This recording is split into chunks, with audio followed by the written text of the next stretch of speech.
Hello, MGTOW. Hello, men. This is Howard Dare. Thanks for stopping by. Just getting started here, and want to talk about helping men in need. I want to give you a personal update. It's just something I need to do, and I think it'll be instructive, too. I think it'll actually be helpful. I want to kind of analyze my own personal situation from a couple points of view. And it shouldn't take long. Let me know if my audio levels are okay before I, start getting into this. Make sure you can hear the music and let me get a couple things set up. Let me see if I can get the chat going. Yeah, there we go. Okay. Well, thanks for stopping by, everybody. Awesome. Danish Monk is here. Yeah, we need moderators nowadays, right? Yeah, got a lot of stuff going on here in MGTOW. Thanks for stopping by. NYC Korean MGTOW is here. Thanks, bro. I appreciate it. Now,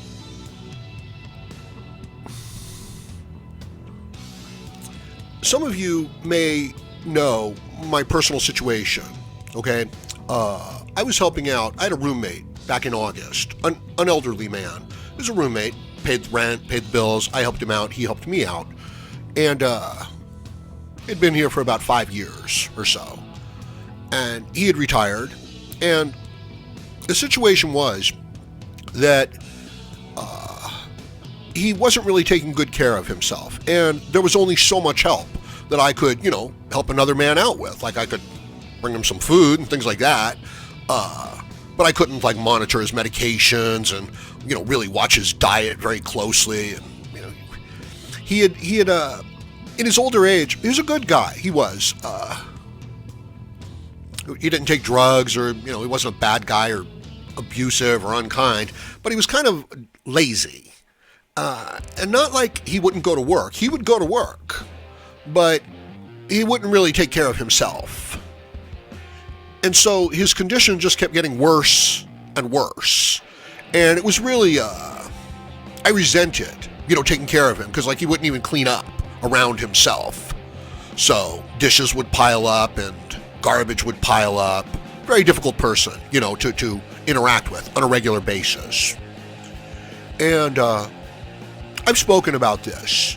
What kind of happens to a middle-class working man, a good man, but they work their whole lives and they're told what to do and they sacrifice, their dreams, their hopes, and their ambitions, and they don't really try to live them out too strongly either. You know what I mean? It's not like he gave up being president of the United States. He was never going to try to be president of the United States.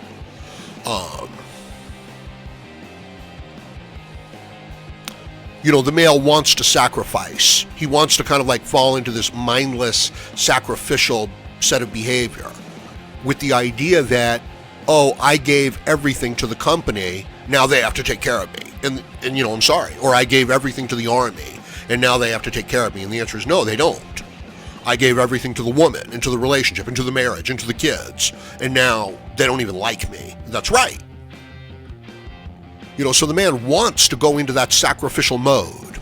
And a lot of the men, myself included, middle-class working men, that's the exact mode that they go into. Because it's almost like the world is saying, we'll accept you if you sacrifice everything to us. Right? If you don't try to assert yourself, if you're always submissive, if you always, do the hard jobs, if you don't complain. And what happens is, I believe, this is just my theory, that the man, he breaks down inside. He gives up hope. He gives up his own dreams. He stops trying to get ahead in life. He develops learned helplessness. And you can compare this to the experiments that they do with, mice and rats. It's a terrible experiment, right? They just electrocute the cage randomly. That's it. There's nothing that the animals can do. They just electrocute the cage randomly. No warning, nothing. And eventually, at first they're shocked and they're surprised and they run and they jump and everything like that. But eventually they just become so apathetic since they have no warning. They just lay down. And then when it comes, they just accept it. And then after they've gone into that stage, if you then open up the cage so that they could leave, They don't even care. They just lay there. You see what I mean? Like, you've broken it down so much that now when they can escape this negative treatment, they don't even bother. And this is what I'm suggesting happens to the man in this sacrificial role, this gynocentric sacrificial role that society requires him to fulfill, this check your privilege role. It's abuse. It's random. It's like an electrical shock to a mouse. And eventually, the man doesn't expect anything better. He just gives in and accepts it and lays down. And then when there's a chance, or when he should take care of himself and build himself back up, he doesn't even care to do it. He's like, well, why bother? I'm not going to get ahead anyway. No one's going to treat me fairly anyway. I'm just fat, and stupid. So they accept this condition. And I see this happening with men a great deal, right? And it's happened with me to a degree. And this is definitely what happened with the elderly roommate that I'm talking about here. Okay, so this was like August, and it had gotten so bad that like his legs were swelling up, and he was gonna they were gonna have to be amputated and things like that. And finally, I said, and leading up to this, I had said, you have to go to the doctor, you got to go to the emergency room, we're gonna check you in, then they'll check you into the hospital. And he was, no, please don't do that. I don't want to do that. I just want to be here in my room and watch my TV and play on the computer, whatever. And I was like, yeah, okay. You take care of yourself. But he wouldn't, okay? And I had to do it. And I was becoming more and more resentful. And it was becoming more and more difficult and taking up more and more of my time. There was no way that I could give him the amount of care and attention that he needed. And we'd fallen into this trap. You know what I mean? You have to help me. And I was stuck, too, because I was like, well, I can't let him suffer and die. Right? I can't let him go hungry. But he won't get up and get his own food. So I got to bring him the food. So it's almost like this kind of competition that you get stuck in with a child. See, there's this other point of it. There's him falling into this apathetic trap, and then there's me falling into this altruistic trap. Okay? Because now I want to be the one who sacrifices. You see what I mean? Like I was talking about how this condition is created inside of the man because he wants to sacrifice to the group so that then they'll owe him and they'll take care of him. And he doesn't have to think about it, right? So, but it's abuse, right? It's abuse. And then the man accepts it and he becomes completely apathetic and, with all this negative reinforcement, and he has learned helplessness. He doesn't even try to lift himself up in life. This is what a lot of men are going through, right? So I'm pissed off at him because he's fallen, past that part. But I'm still at this other part where it's like, oh, I'll help, I'll do more. I can't stand to see people suffer, right? So you see, I'm stuck in I was stuck in this emotional trap as well. So finally, his condition physically is becoming so bad, like his legs are swelling up. And I'm like, okay, that's it. Now I've got to call an ambulance, to bring you to the emergency room. Whole time he's fighting all of this, right? It's like, well, I don't know where my insurance papers are. He's making it as difficult as possible. But I finally get him, into a hospital, right? He doesn't check with his insurance. He doesn't check with his doctors. It all falls to me. Meanwhile, ambulance, people like that are looking at me like, why aren't you taking better care of him? And I'm like, well, because I can only bring him 5 meals a day. You know what I mean? Exactly. So, I'm very angry. I'm very resentful. And I think I mentioned that this was going on while it was going on. Hey, Papa MGTOW, thanks for stopping by, bro. Yeah, keeping the chat section clean. I appreciate it. So, at that point, he really didn't have enough money to go into a nursing home, right? And he was still very unhealthy. Like he was in the hospital. He wasn't even in a nursing home yet. And he was treating it like a vacation. You know what I mean? This is an overweight, person who doesn't take care of themselves, blah, blah, blah, blah, blah, is constantly making excuses, won't even clean up their own room. And then gets other people to do it because, they feel obligated, right? Altruistic. So he's treating the hospital stay like a vacation, overeating, not making any effort. Meanwhile, I'm trying to secure state help, for his nursing home that's going to come up, in a month or so when he runs out of, this stay that won't be covered by the insurance. But I can't really get it done because, it turns out I'm running all over the place in the middle of the Arizona summer, on a bike, right? Just like the one time, okay? Like if you have any experience in, serious endurance training, the one thing you learn pretty quickly is if you're in the middle of like an Arizona summer, just dial it back a little bit. Don't. You could go 30 miles. I know you can. I know you can do it. But you're in the middle of the Arizona summer. Don't do it. Just dial it back. But I couldn't because, I had all these deadlines. He was doing nothing. The state doesn't want to help the men. So like they were looking at this man and saying, we're not going to give him any sort of, government assistance, right? And his finances were a little goofed up, right? Because was working with the situation, right? He wasn't running any of that stuff. So yeah, like I had let him have more money than he should have had is what I was doing. So his accounts had too much money in them, right? See what I mean? Like I was being too nice. So I couldn't secure the state assistance for him, which is, it's not surprising because I wasn't equipped to do it. Like, couldn't run around and fax the papers back and forth. I didn't have the information. I didn't have the leases. I didn't have the documents. I didn't have any of that stuff. But I was trying to. And this went on for like 6 weeks, 8 weeks. Okay? And then, rather than, he runs out of money. So now I'm paying for the nursing home, okay? And then in the nursing home, you know what they do with him? They send him back here to me, right? And now he's got like 40 different medical prescriptions. Now they're expecting him to get daily insulin shots, like 2 or 3 insulin shots a day, and to have his blood monitored 3 times a day. You know what I mean? And he's just sitting there like a grinning idiot because for the last couple months he's had nurses giving him, sponge baths and shit like that, right? And now he's got all these people coming over to the house to set up these appointments, to monitor his physical condition. And he can't even answer the door. You know what I mean? So I'm just like stuck as this retarded servant.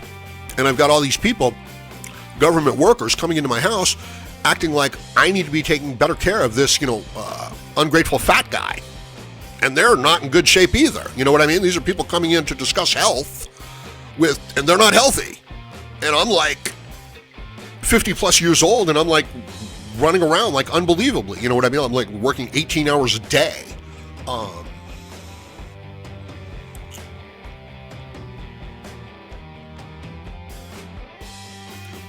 I had also, in the meantime, while all this was going on, because I was going to these hospitals and nursing homes, contracted some sort of horrible African virus flu. You know what I mean? That just really wiped me out. So I'm still dealing with that. Like I still haven't gotten completely rid of that thing. I don't like hanging around in hospitals. So at that point, I told them, look, I got like a state nurse, city nurse. And I told him, look, I can't give this man his medications, right? I just can't. I'm not here 24 hours a day. I won't do it. I can't monitor it. He doesn't care. So if he doesn't go into a nursing home, that's it. It's over for him. And the nurse agreed with me, but she had to say that I was neglecting him, right? Yeah, exactly. I'm giving the guy 5 meals a day, cleaning up after him, doing all this shit for him, paying for his, hospital stay and shit like that. Doing it for like a year. He's not doing anything. And the problem is that I'm not doing enough for him, right? So you can see how resentful I'm becoming. I mean, I'm beyond resentful. I'm like, look, I tried. And the man fell into, terrible disrepair by his own responsibility. And, now, if you wanted me to try it again, it'll be even worse because now the requirements are that much more and my ability to be, this altruistic servant is even less. Okay? So finally, as I said, she said, okay, yeah, you're right. We're going to move him into, again, back into nursing care home. But we're going to say that you're abusing him. Right? So, whatever. As long as we get him into a nursing home and, then get the care that he needs because I can't give it to him. So we did that. Okay. Meanwhile, understand, this whole time he's calling me on the phone and saying, bring me a computer, set this up for me, set up a television for me, all the retarded little stuff that people come to expect. Right now I'm doing this on a bike in Arizona heat. So I finally got him into a nursing home based on his own Social Security money and financial help that I could give him, a little bit. And I had, already given him a lot of help anyway, so I was in bad shape. And he wasn't real happy with it. You know what I mean? He wasn't real thrilled with it. And he only contacted me, this was, like October-ish. So he was only contacting me, like to tell me what he wanted and things like that. And I really couldn't help him. And I wasn't controlling his finances or anything like that, his Social Security money. Because that's how he was, living here with me. Like, he was paying, part of the rent and part of the bills.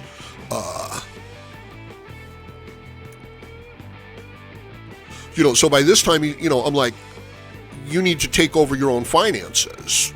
Now, a lot of his things are still here in this house with me, and I don't care. Like, a lot of people would be like, you have to get your stuff off my property. It's like, I don't care. Just as long as, he's out, he's not my responsibility. Because he wasn't taking care of himself, even his own health. You know what I mean? It was like this terrible burden. It's like somebody says, hey, can I spend a few nights in your house? And you're like, yeah. And they say, hey, I'm sick. Can you help me out a little bit? And you're like, yeah, okay. For a few days. And then it just keeps getting worse and worse. You know what I mean? Until finally it's like, oh, I can't do anything and you have to do everything for me. And if you don't do it, you're a bad person. And it's like, no, I'm quite sure that I'm a really good person. And that's the only reason why I got sucked into this whole situation. And I'm pretty sure that you're a really terrible person. Otherwise, you would take care of yourself. Right? So, at that point, he was just contacting me, to say, I want this, I want that. And I really couldn't give it to him. And he had taken over the idea of securing state backing, like some state assistance to help him out with the nursing home. Because I certainly couldn't get it done. Hold up.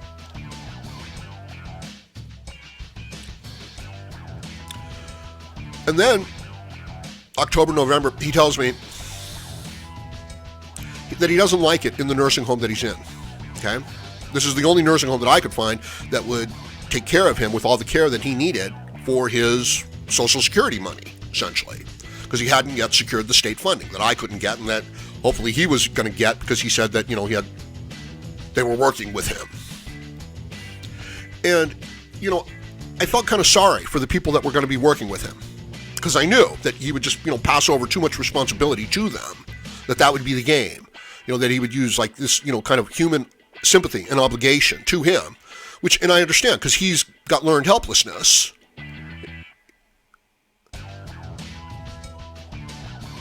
So I felt sorry for those people. Okay, moving forward. So he tells me he doesn't like the place he's in. He's trying to get into a new place. Okay? He's looking around for a new place. And I'm like, well, I won't have anything to do with that. You know what I mean? I was nearly destroyed. I was sick. I was wiped out. I was accused of crimes in trying to help you and then get you into a nursing home where you wouldn't, lose your legs and stuff. And now you want to, go do something else. That's fine. Go do whatever you want, but, let me off the hook. I'm not involved in any of that, right? So, he says, yeah, whatever, right? And that's it. Boom. And I haven't heard from him since. Like, early December, November, somewhere around there. Haven't heard from him. Don't know if he's in that nursing home that I finally got him into, or if he has somehow tried to move himself into some other nursing home, or if he has acted like a fool and gotten himself put out onto the street. You know what I mean? Where he's, I don't know, maybe he's renting an apartment and doing really well.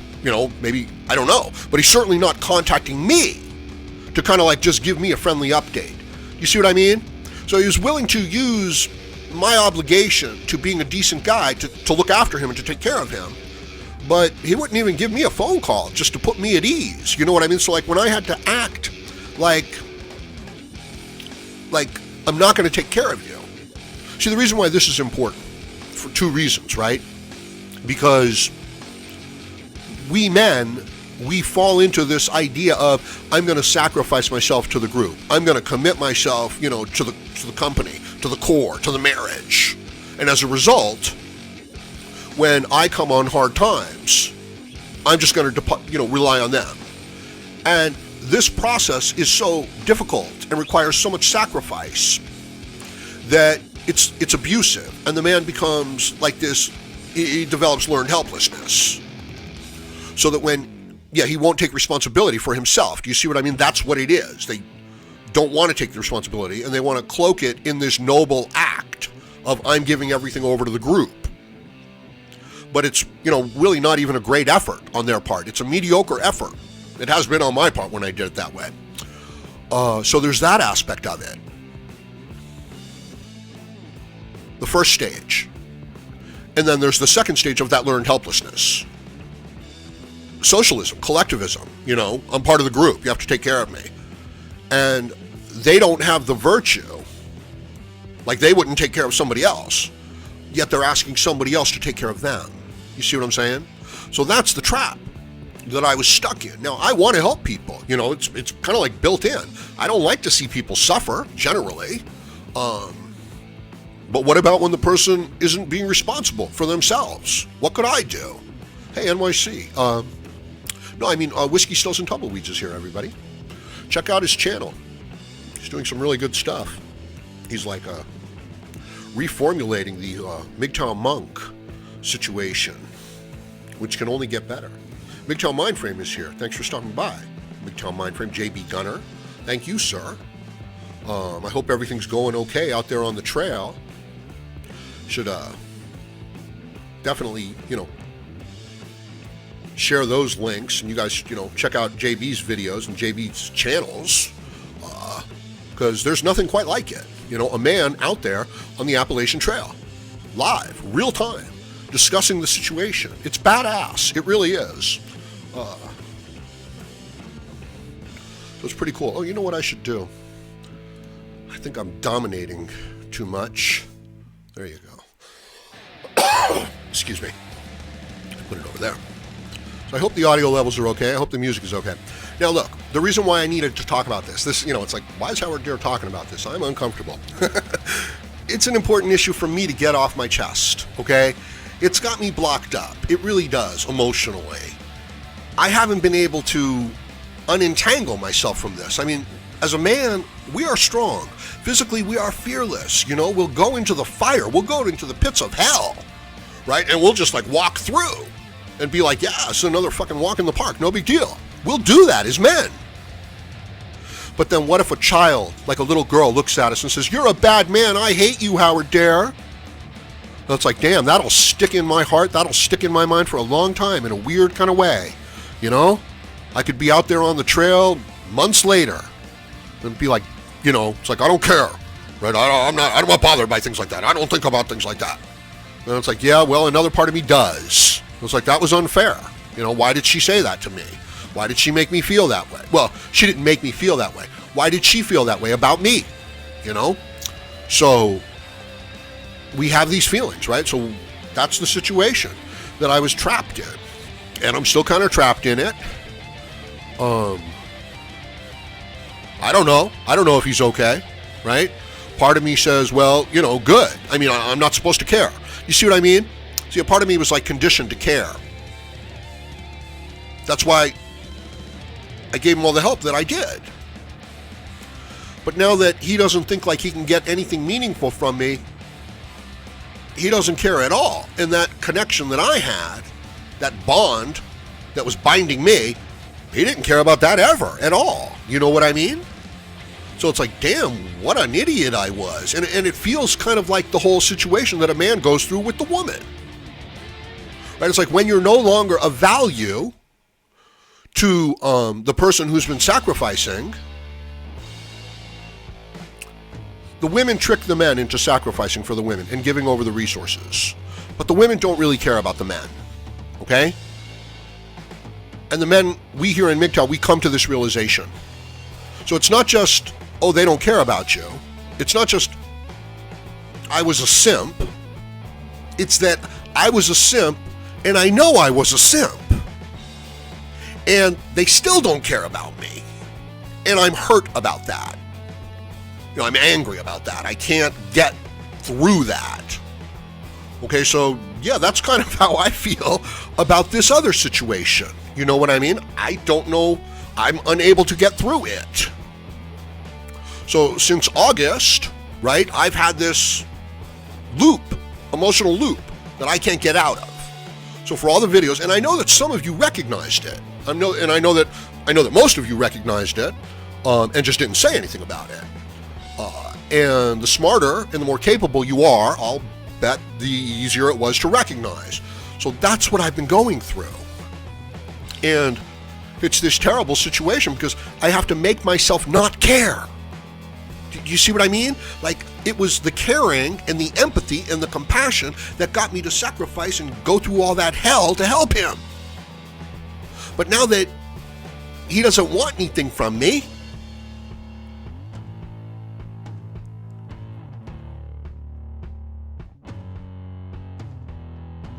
and he doesn't care about me and, my situation or my compassion for him, he doesn't care. I was an idiot. That's the trap. And that's the same trap that men are in with women. That's the same trap that Western civilization is in with this idea of altruism and taking care of people from other countries that hate us. What are we doing? Why bring that man in as an immigrant at all? And if he tries to cross the borders and it's against your laws, you enforce your laws. And people say, oh, that's sad and it makes me cry. And it's like, yes, but the alternative is that you are overrun. Okay, so, there's the people, they're suffering. They need Howard Dare's help. But they don't really need Howard Dare's help, they just want it. And if I feel sorry for them, they'll take advantage of me. It's a terrible situation. And if I help them, what am I going to do? Am I going to help the man come into this country, and give him a weapon so that he can, destroy me with it?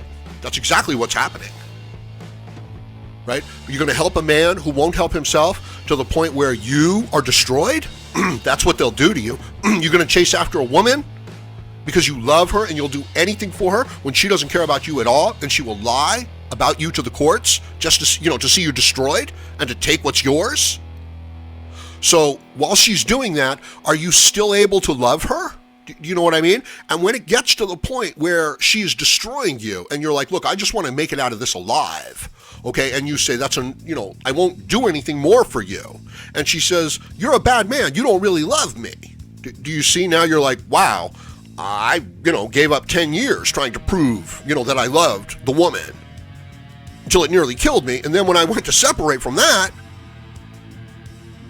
she tries to use my noble virtues and feelings to pull me back into this trap. It really is a damned if you do and damned if you don't situation. Like, what kind of heartless person doesn't have compassion and empathy for other people's suffering, right? And then it's like, oh, yeah, you feel sorry for somebody who's indulging their own weakness. You sucker. They're going to take you for everything. The two stages that the men are susceptible to, that they want to sacrifice to gain approval, and then the abuse that they endure doing that creates the learned helplessness, which then perpetuates this cycle of luring people in through sympathy and compassion and the idea of sacrifice. That's the trap of altruism. Now, this is not to say that you can't be compassionate and have charity and help people out. You definitely should. When you are compelled to do so, by all means, do so. But don't do so out of obligation. Do not do so out of manipulation. Do not do so by coercion. Do not do so in trying to get validation from people who don't think anything of you. Right? Like, I wasn't taking good enough care of that man. I was bringing him meal, his food, cleaning up after him. It was disgusting. It was ridiculous. Now he doesn't want to monitor his own medication, monitor his own blood level, and give himself shots. And it's like, wow, you're really out of line, Howard Dare. You're really being abusive. So it's like, oh, okay, I'm sorry that I was only giving up 16 hours a day. Sorry, I'll give up 18 hours a day. And, what if I get sick? And it's like, well, what? Can't you work 365 days a year, 7 days a week, 24 hours a day? And it's like, can't you do that? And it's like, I suppose I could do that for, some years before it killed me. And meanwhile, the people who are like acting like this with me, they're fat slobs. They're people who can't even stand upright and walk. You know what I mean? They have to waddle to get by, to get to their car. They have to like swing themselves up out of their chairs and things. And so they're looking at me and they're saying, "Oh, you have to do this and you have to do this and you have to do this and you have to do that. And why didn't you do that?" And I'm looking at myself and I'm thinking, "Gee, if I do all those things, do I get to be like you?" Because I don't want to be like you, right? And like I've already been there. So that's what's been going on. And it's had, like I haven't even been able to do a good job. Like people request videos. And it's like, and I haven't been able to even focus since August and dedicate myself to a series of thoughts for like a 3 or 4 hour period. Not been able to do it. I was able to do it before this whole situation. Even while I was dealing with looking after him. That was kind of weird too. Yeah, I'm now adapting. So that's the situation. And I'm now adapting to that. It's like, so what am I going to do now that I don't take care of this other person all day? And it's like, and at first it was like, oh man, my life has no meaning. I'm nobody. I'm nothing. I have no purpose in life. I might as well just fade away. And I thought to myself, it really felt like that. Like my days were empty. I felt like that Zoloft commercial. Are you feeling sad and depressed? The little stick figure is walking with the sorrowful face and the clouds are coming over. Try Zoloft. And then the cloud, and then it brightens up and a smile and the clouds move away and the sun comes through and it's just little, stick figures. But it works. That was a great commercial, right? Whoever made that commercial for Zoloft really just, put them on the map. Super chat. Oh, is that Devin? Yeah, it is. That was Devin. And we had a great podcast last night with Devin where he came in and asked some questions and then like a MGTOW panel responded. Like round robin. We went from one person to the next. So that video's out there and yeah, I think YouTube is even going to let me keep it up. See, I know. They don't let me do it, right? Like I record the podcasts and yeah, they tell me this is unsuitable. It's uneligible. And what that means is it's preemptive for, and if you leave it up, there's a good possibility a community guideline strike is coming your way for it. That's really the way I have to treat it as a MGTOW channel. And I really can't compromise my ability to not put out a message.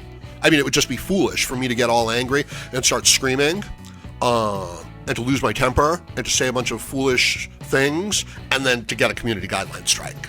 That would not be cool, especially at this moment in time, right? Yeah, I could have just left it, especially at this moment, right? In time, as opposed to not in time. Yeah, it's a great language. It really is. So I apologize. I apologize for not being able to focus, to not be able to bring, my full skill set to bear on the situation. That's what I've been dealing with. I think I know I did the right thing by forcing him into a situation where he had to take care of himself.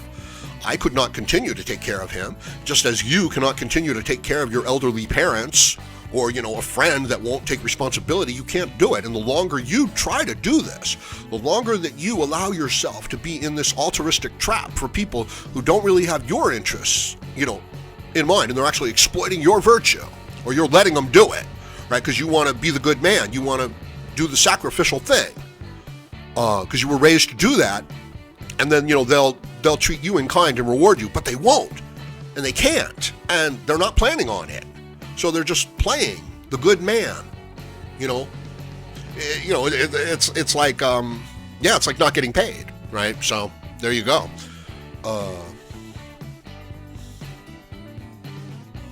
So I know I did the right thing, and I know that forcing myself to not care and to not feel, all these emotional things and to not allow myself to be emotional about it is the right thing to do, right? Like if I was a doctor in the emergency room and there was some tragic situation, and it was like really, bad and really terrible tragedy, I would not be allowed to bemoan the tragedy, and I would not be allowed to commiserate with the agony and suffering of the people. They would be relying on me to deal with their agony and suffering. And if I commiserated with that agony and suffering, then I would lose emotional control of myself as well. Like I can't cry with them, I can't scream with them. I understand and I have great compassion. And that's part of the reason why I have to be detached from it. Like the smarter thing for me to have done with this gentleman, this older man, I say gentleman, this guy who wouldn't take care of himself because he had learned helplessness, would have been to detach from him a lot sooner, a year sooner. You know what I mean? To recognize that, this person's not taking care of themselves. It's like a sword with a fundamental flaw. And, super chat plan. There he is. He's little, but he's there. Let me check a couple things.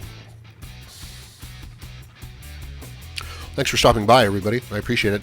Do me a favor and share the video. I can't really share it anymore. They don't let me do it. Like the video, if you like the video. What have I got to check? Oh, I know what I have to check.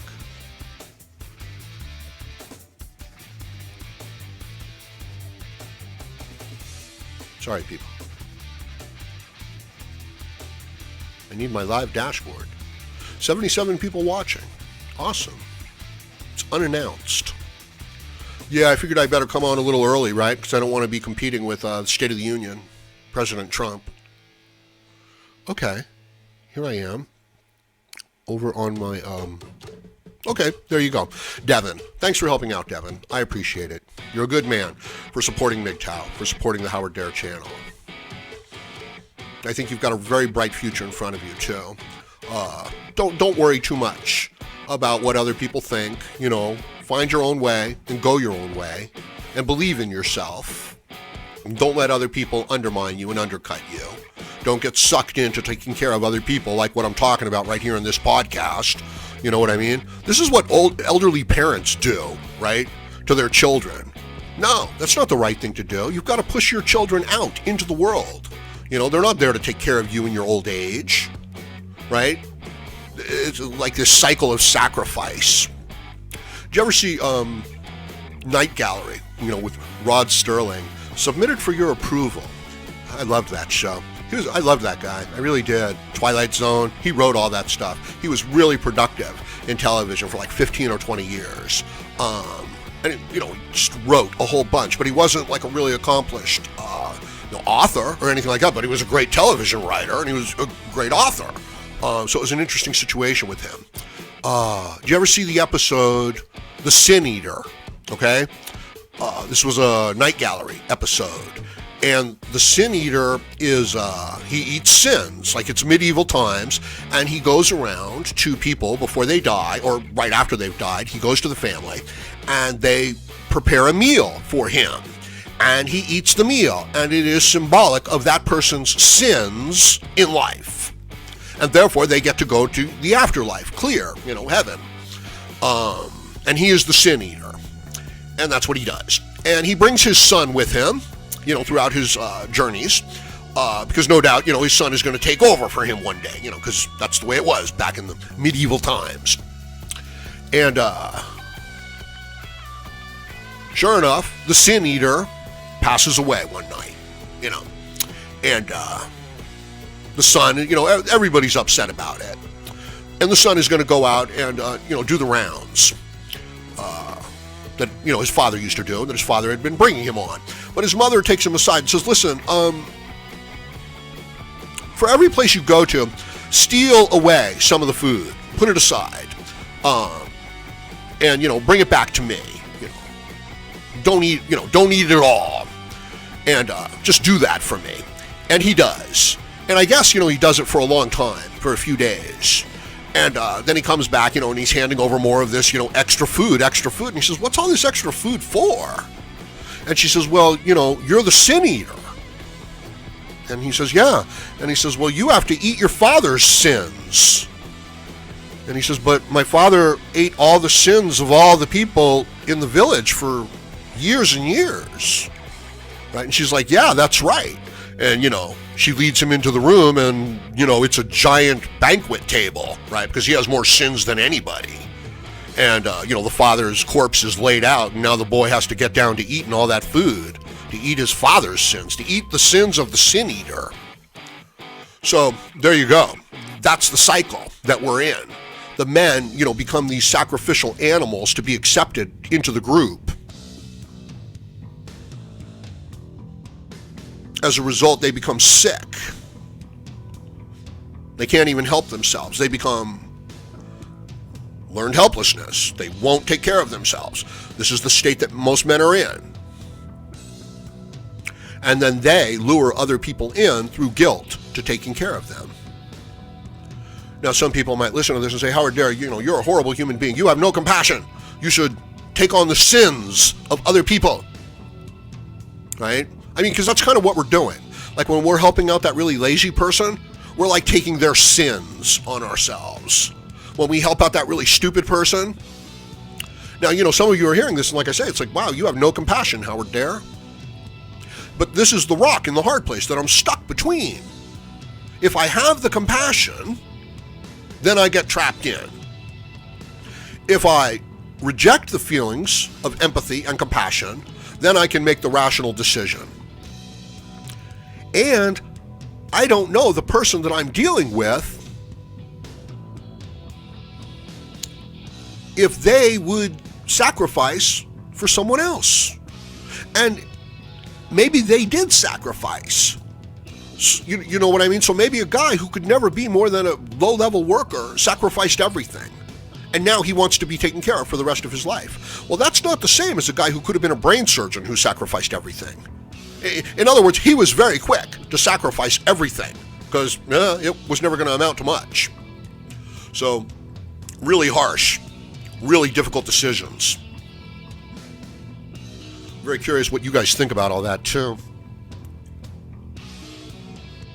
Because that's what's been on my mind. That's what I have to get through. This is the quandary. This is the paradox. This is the dilemma. How do I feel sorry for people? How do I have compassion and then not be taken advantage of? How do I feel attracted to a woman, right? Pursue the woman and then not be made a fool out of and abused for those feelings? How can you be a human being and have compassion and try to help some guy like Eli, okay? And then by doing so, just get roped in to these brutal, personal, vicious attacks. See it? We're stuck, aren't we? How do you pay taxes into the system because you don't want to see people suffer?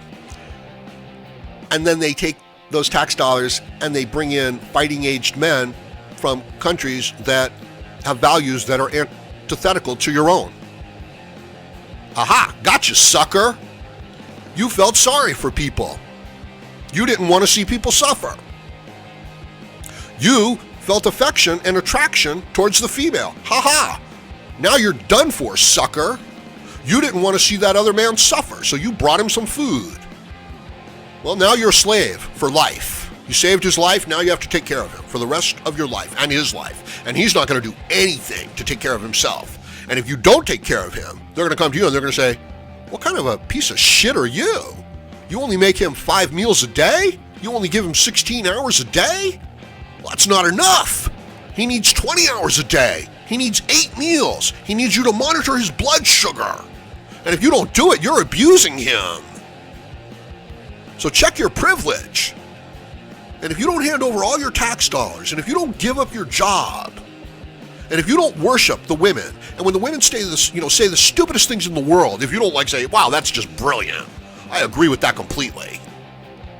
When people spit on your flag, okay, like your father sacrificed and died to defend the principles of a flag, and some kid comes up, and he's like, yeah, man, I'm getting all this free stuff from the flag, and I spit on it. And you're like, wow, that's just great, man, I respect your opinion. It's like, yeah, my father died for that flag.